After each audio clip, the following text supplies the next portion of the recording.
ডাকসুর ভিপি ও জিএস পদ দুটি সম্মান ও ক্ষমতার দিক থেকে অত্যন্ত গুরুত্বপূর্ণ। ডাকসুর দুই পদ ভিপি ও জিএস কে নিয়ে সাধারণ মানুষের আগ্রহের যেন শেষ নেই।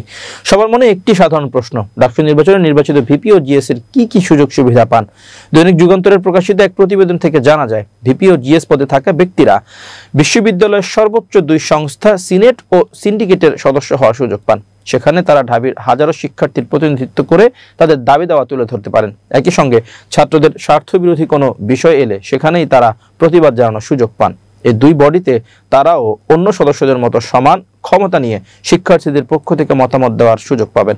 পাশাপাশি বিশ্ববিদ্যালয়ের উন্নয়ন পরিকল্পনা, বাজেট সহ বিভিন্ন কর্মসূচিতে তারা ছাত্রদের প্রতিনিধি হিসেবে উপস্থিত থাকবেন।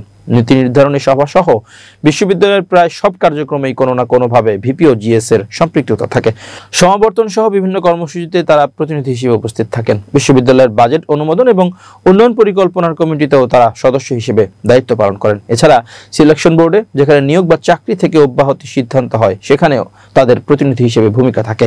বিশ্ববিদ্যালয়ে কোনো জরুরি পরিস্থিতিতে বিশেষ বৈঠক হলে ছাত্রদের প্রতিনিধি হিসেবে তারাও তাতে অংশ নেন।